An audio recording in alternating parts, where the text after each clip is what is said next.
नाज़रीन, पाकिस्तान के अंदर कई दहाइयों से जो दहशतगर्दी हो रही है उसका असल मंबा हिंदुस्तान है और ये बात हम लोगों को मालूम भी थी, डोसियर्स भी देते रहे, लेकिन नेबर्स होने यानी हमसाए होने के नाते मुंह पे नहीं मारते रहे, हमेशा भारत को इसकी वजह से बेइज्जत नहीं करते रहे। लेकिन वो वक्त हो चुका है जहां हमें सच की दुनिया के सामने बबांगे दोहल बोलना पड़ेगा और वो सच बोलते बोलते दुनिया को इस बात का अंदाजा हो भी रहा है कि भारत रोता है, पीटता है, कहता है कि दहशतगर्दी हमारी तरफ पाकिस्तान करा रहा है, लेकिन असल में टीटीपी को भी और जितने फितनतुल हिंदुस्तान है उन सबको सपोर्ट करता है। ऐसा हो नहीं सकता कि दहशतगर्दों के पास असलहा भी आए, जदीद असलहा, उनके पास खाने पीने का साजो सामान भी हो, ट्रैवलिंग के लिए पैसे भी हो और काम भी वो कोई ना करते हो। यानी किराए के दहशतगर्द या किराए के क्रिमिनल से ज्यादा इस टाइम पर उनकी हैसियत नहीं है।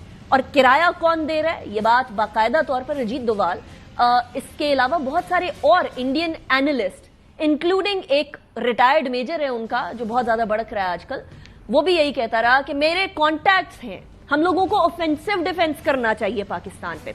डीजीएसपीआर ने आज इस हवाले से बात की है कि पाकिस्तान के अंदर जितनी भी दहशतगर्दी हो रही है ना, उस दहशतगर्दी का एक ही मंबा है और वो मंबा है हिंदुस्तान। सुने। खित्ते में, पाकिस्तान में जितनी दहशतगर्दी होती है, चाहे वो फितना खवारिज कराता है, चाहे ये बलूचिस्तान में जो दहशतगर्द है, जो फितना को हिंदुस्तान है, ये कौन कराता है? एक एक दहशतगर्दी के एक एक शहीद की पीछे हिंदुस्तान का चेहरा है। अब एक इंडियन एनालिस्ट हैं प्रवीण सोने, वो बड़े खुल के ये बात कर रहे हैं कि खाया पिया कुछ नहीं, ग्लास तोड़ा 12 आने, जंग भी मुसल्लत करने की कोशिश की पाकिस्तान पे और उसके बदले में मिला भी इंडिया को कुछ नहीं। भारत में ही सुबकी हो रही है भारतीय गवर्नमेंट की, सुने जरा।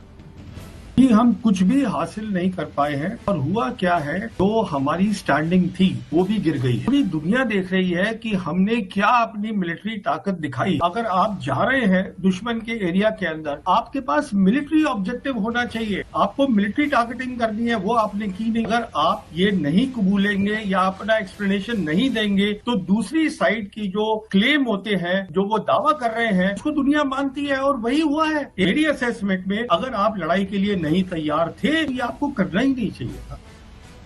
अब अंध भक्तों को छोड़ के भारत के आम अवाम भी इस बात का इदराक रखते हैं कि नरेंद्र मोदी ने जब से वो आया तकरीबन 10 साल के इस अरसे के अंदर जब जब चुनाव आए तब तब तनाव पैदा किया, सरहदों का तनाव इस्तेमाल करके शहीदों का, अपने शहीद, उनके बकौल उनके शहीदों का नाम लेकर उसने हमेशा चुनाव के अंदर जीत लेने की कोशिश की। इस बार भी यही हुआ, बजाय ये कि वो कश्मीर आता, पहलगाम आता, वो बिहार की तरफ गया जहां उनके असल में चुनाव होने थे, असल में इलेक्शंस होने थे। जरा आम आवाम का तासुर कैसे एकदम से पलटा इस पहलगाम के बाद जो उन्होंने ऑपरेशन किया और उसके बदले पाकिस्तान ने उनको फेंटी चढ़ाई, उसके बाद जरा देखते हैं। पहले बात सुने इनकी आवाम की।